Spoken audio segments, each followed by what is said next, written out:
Sir Isaac Newton was a famous physicist and mathematician. He was born in England, where legend tells that one day outside his house, an apple fell on his head and he came to understand gravity. The more likely story is that another physicist by the name of Sir Halley came to Newton with a question about the orbits of the planets. Newton went on to print his findings in his most famous work, the Principia. This is where he published his universal law of gravitation.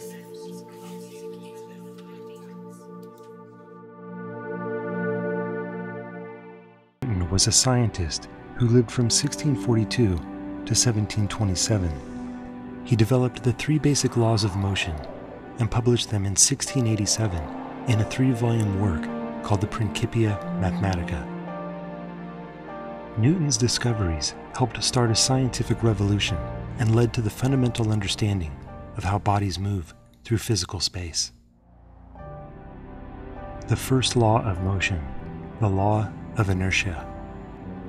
Objects will remain at rest or in a uniform motion in a straight line unless acted upon by an unbalanced force. Here we have 3 spheres on a table in a state of rest. The gravity pulling the spheres down is countered by the force of the tabletop pushing the spheres up in the exact opposite direction. The balance of forces is what keeps the spheres at rest on the table. This sphere will act as an unbalanced external force.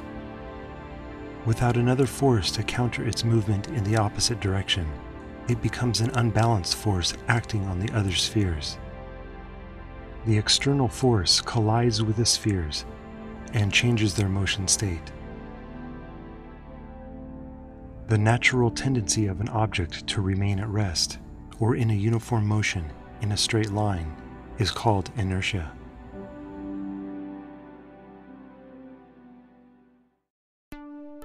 The second law of motion, the law of force, mass, and acceleration. The acceleration of an object depends upon its mass and the magnitude of the force applied to it. When an unbalanced force acts upon an object, the motion of the object changes. The rate of this change over time is called acceleration. Acceleration depends upon 2 variables: the mass of the object and the magnitude of the applied force. In this example, a 3D character represents a pulling force on a 50 kilogram mass. Using his full strength, he has no trouble accelerating the object in the direction of his pulling force. If the mass is doubled and we want to accelerate it at the same rate, we must also double the force. Our character, however, is already pulling at his full strength. So what happens? He can only accelerate the object at half the rate as illustrated by his slower pace.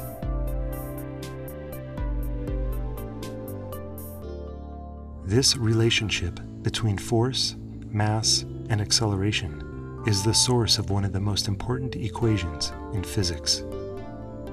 Force equals mass times acceleration. The third law of motion, the law of action and reaction. For every action, there is an equal and opposite reaction. A direct example of the third law is the rocket engine. Look at the hot gases streaming out of the shuttle's engines. If this is the action, what is the equal and opposite reaction?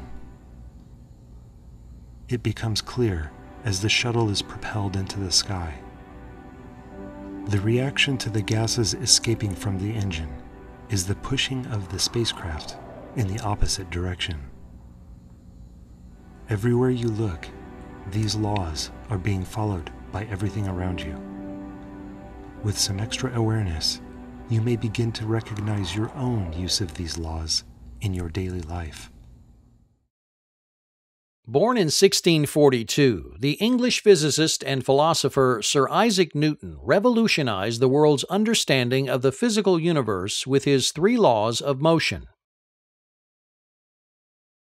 Newton's first law of motion states that all objects continue in a state of rest or uniform speed in a straight line unless acted upon by a non-zero net force.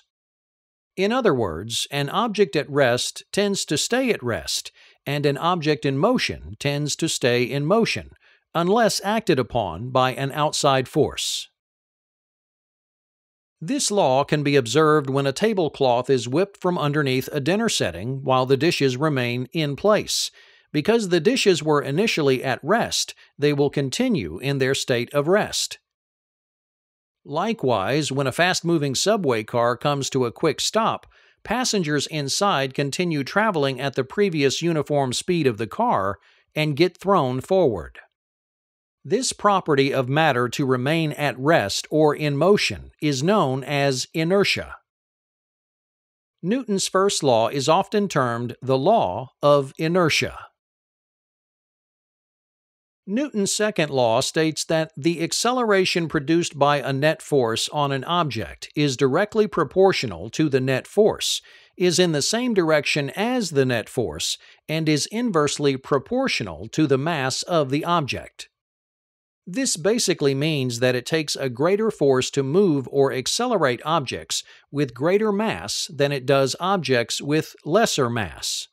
Mathematically stated, a moving object's acceleration equals the net force acting upon the object divided by the mass of the object, or A equals F divided by m, where acceleration is measured in meters per second squared, force is measured in newtons, and mass is measured in kilograms. This equation dictates that acceleration is directly proportional to force and inversely proportional to mass. When force increases, acceleration increases. And when mass increases, acceleration decreases. Take, for instance, a scenario where you're pushing a 10-kilogram box along the ground with a force of 20 newtons. The acceleration of the box equals the force you exert, divided by the mass of the box, or 2 meters per second squared. If you push 10 newtons harder, the acceleration of the box will increase in direct proportion and becomes 3 meters per second squared. If the mass of the box is increased to 20, but the force stays the same, the acceleration will decrease in inverse proportion to 1 meter per second squared. Newton's third law of motion states that whenever one object exerts a force on a second object, the second object exerts an equal and opposite force on the first. In other words, when one object pushes against another, the force applied by the first object is opposed by the force of the second object that is equal in magnitude, but in the opposite direction. For every action, there is an equal and opposite reaction. These equal but opposite action-reaction pairs define force in the physical world. When you exert a force against a wall, the wall pushes back with an equal force but in the opposite direction.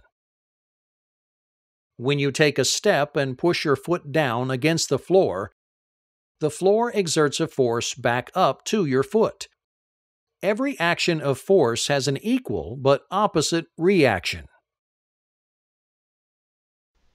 We're now ready for Newton's third law of motion, and something, once again, you've probably heard what people talk about. But in this video, I want to make sure that we really understand what Newton is talking about when he says, and this is a translation of the Latin version of it, to every action there is always, and just so you're clear, Newton was English, but he wrote it in Latin because at that point in time, people wrote things in Latin because it was viewed as a more serious language. But anyway, to every action there is always an equal and opposite reaction, or the forces of two bodies on each other are always equal and are directed in opposite directions. So what Newton is saying is that you can't just have a force acting on some object without that object also having an opposite force acting on the thing that's trying to act on it. And just to make it clear, let's say that we have and we'll talk about these examples in a second. Let's say that I have some type of block right over here, and that I move and I press on the block and I try to push it forward. So this is my hand. This is my hand trying to press on the block and exert a force, a net force in that direction, so that the block moves to the right. Maybe this block is sitting on some type of ice so that it can move. So let's say that I have some that doesn't look like ice. Do it in a more ice-like color. So the block is sitting on maybe some ice like that. So Newton's third law saying, look, I can press on this block, and sure, I'll exert a net force on this block, and that net force will accelerate the block, assuming that I can overcome friction. And if it's on ice, I can do that.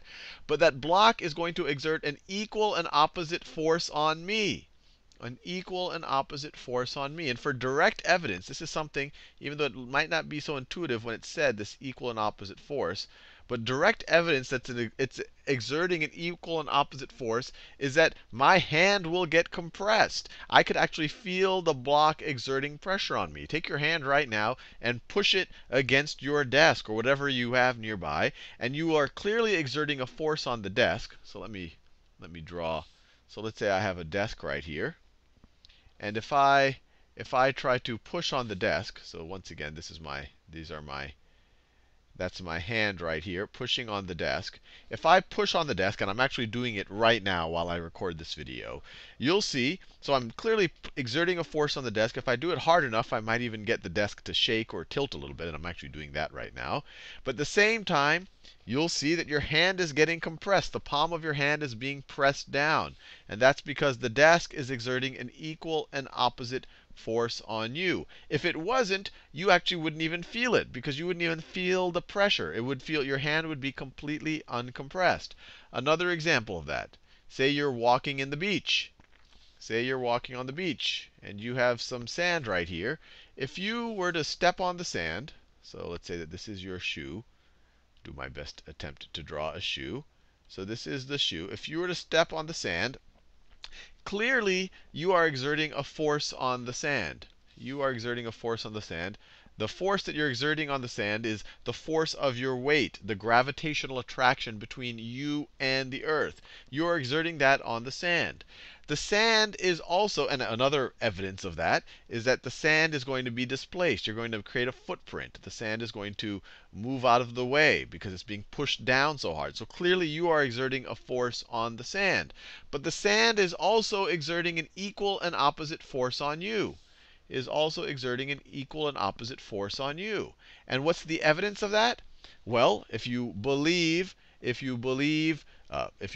Newton's second law, if you have this gravitational force on you, you should be accelerating downwards unless there is some other force that balances it out.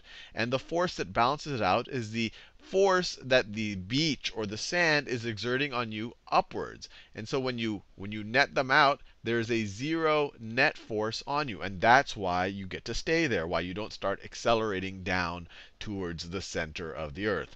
Other examples of this, this is maybe the most famous example of Newton's third law, is just how rockets work. When you're in a rocket, either trying to escape the atmosphere or maybe you're in space, there's nothing to push off of, nothing to push off that let you accelerate. So what you do is you keep stuff to push off in your fuel tanks. And when you allow the proper chemical reactions or the proper combustion to take place, what it does is it expels gases at ultra high velocities out the back of your rockets. And each of those particles, you're exerting a force on them, enough force, even though they're super small mass for each of them, they're going at super high velocity, so they're being accelerated tremendously. So there's an equal and opposite force on the rocket, the thing that is actually expelling the gas. And so that's what allows a rocket to accelerate even when there's nothing in this direct vicinity to push off of. It just expels a bunch of things, or it accelerates a bunch of things at a super fast rate. It exerts a force on all these particles, and that allows an equal and opposite force to accelerate the rocket ahead. And another example of this is if you ever find yourself drifting in space, and this is an actual useful example so that you don't end up drifting in space forever. Let's say we don't ever want this to happen. This astronaut, by some chance, he loses his connection to this little tool arm right here on the space shuttle, and he starts drifting away. He starts drifting away. what can that astronaut do to change the direction of his motion so that he drifts back to the space shuttle? Well, you look around, you're like, wow, there's nothing to push off of. He doesn't have any wall to push off of. And let's just assume he doesn't have any rocket jets or anything like that. What could he do? Well, the one thing you could do, and this is the situation if you're ever drifting in space, is you should find the heaviest, or I should say the most massive thing on you, and we'll explain the difference between mass and weight in a future video. But you should find the most massive thing that you can carry, that you can take off of you, that you can throw, and you should throw it in a direction opposite yourself. So let me put it this way. If I throw, let's say I'm in space and I'm floating. I'll make it look like the glove of a, so let's say that this is the glove of the astronaut. There you go. That's his hand. That's the astronaut's hand right over here. And let's say he finds some piece of equipment on his, or she finds some piece of equipment on them that they can throw. They can take off of their tool set, and they could find the most massive object that they can throw. So what's going to happen is, for some period of time, while they push this object away, they will be exerting a force on that object. They will be exerting a force on that object for some period of time while they have contact with the object. And that entire time, that object, while it is accelerating, while the astronaut is exerting a force on it, will be exerting an equal and opposite force on the hand of the astronaut, or on the astronaut itself. So the object will accelerate in that direction, and while the astronaut is pushing, the astronaut will accelerate in this direction. So what you do is you throw in the opposite direction, and that'll allow the astronaut to accelerate towards the space shuttle and hopefully grab onto something.